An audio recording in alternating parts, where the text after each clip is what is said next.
Müasir dövrdə rəqəmsal transformasiya və 4-cü sənaye inqilabının yaratdığı yeni reallıqlar fonunda rəqəmsal və süni intellekt texnologiyalarının inkişafı və tətbiqinin genişləndirilməsi Azərbaycanda dövlət siyasətinin əsas prioritetlərindən birinə çevrilmişdir. Bu istiqamətdə rəqəmsal siyasətin həyata keçirilməsi məqsədi ilə aidiyyatı dövlət qurumları qarşısında mühüm vəzifələr müəyyən edilmişdir. Bu çağırışlardan irəli gələrək Azərbaycan Respublikası Elm və Təhsil Nazirliyinin İnformasiya Texnologiyaları İnstitutunda Azərbaycan Respublikasının Hesablama Palatasının sədri Vüqar Gülməmmədovun rəhbərlik etdiyi nümayəndə heyəti ilə görüş keçirilib. Nümayəndə heyətinin tərkibinə Hesablama Palatasının aparat rəhbəri Tamerlan Yusifzadə, şöbə müdürü Zəfər Rzayev, şöbə müdürünün müavini Vasif Rəsulov, sektor müdürü İbiş İbişzadə daxil idi. Görüşün əsas məqsədi Elm və Təhsil Nazirliyi İnformasiya Texnologiyaları İnstitutunun fəaliyyəti ilə tanışlıq, Hesablama Palatasında rəqəmsal texnologiyaların tətbiqi sahəsində görülən işlər və gələcəkdə nəzərdə tutulan layihələr ətrafında fikir mübadiləsi aparmaq, eləcə də rəqəmsal transformasiya istiqamətində dövlət siyasətindən irəli gələn vəzifələrin icrası çərçivəsində əməkdaşlıq perspektivlərinin müzakirəsindən ibarət idi.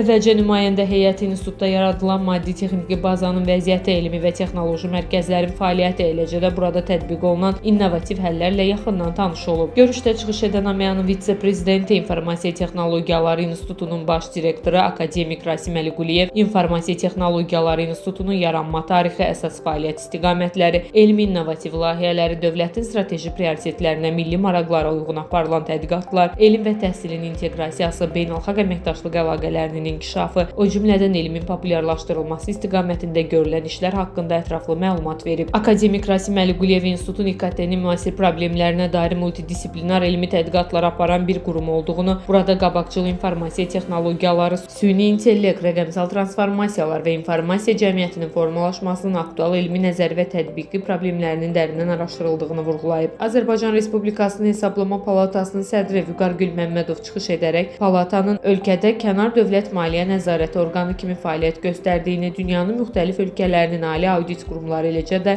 aidiyyatı yerli dövlət qurumları ilə tərəfdaşlıq əlaqələri qurduğunu bildirib. Vüqar Gülməmmədov Hesablama Palatasında fəaliyyətin informasiya sistemləri əsasında təkmilləşdirildiyini, həmçinin qurum tərəfindən növbəti dövrü əhatə edən rəqəmsallaşma üzrə inkişaf konsepsiyasını hazırladığını diqqətə çatdırıb. Palata sədri bu prosesdə rəqəmsal həllərin tətbiqinin genişləndirilməsi və innovativ yanaşmaların formalaşdırılması üçün İnformasiya Texnologiyaları İnstitutu tərəfindən elmi metodiki dəstəyin göstərilməsinin mühüm töhfə verəcəyinə inamını ifadə edib. Tədbirdə həmçinin Hesablama Palatasının şöbə müdürünün müavini Vasif Rəsulov təqdimatla çıxış edərək Hesablama Palatasında daxili idarəetmə və audit proseslərinin rəqəmsallaşdırılmasında tətbiq olunan əsas elektron sistemlər, audit fəaliyyətinin idarə olunması sistemi, dövlət auditi informasiya sistemi, eləcə də resursların idarə olunmasının daxili elektron sistemi, həmçinin yeni yaradılan informasiya sistemi haqqında ətraflı məlumat verib. Sonda çıxış edən akademik Rasim Əliquliyev göstərilən etimada görə Hesablama Palatası rəhbərliyinə təşəkkürünü bildirib, institutun rəqəmsal transformasiya və süni intellekt texnologiyalarının tətbiqi istiqamətində Hesablama Palatasına elmi metodiki dəstək göstərməyə hazır olduğunu vurğulayıb. Görüşdə tərəflər arasında birgə layihələrin həyata keçirilməsi və əməkdaşlığın inkişaf etdirilməsi istiqamətində fikir mübadiləsi aparılıb. Sümbül Zalova, Ceyhun Şahverdiyev, Şahin Rəsulov, Info TV.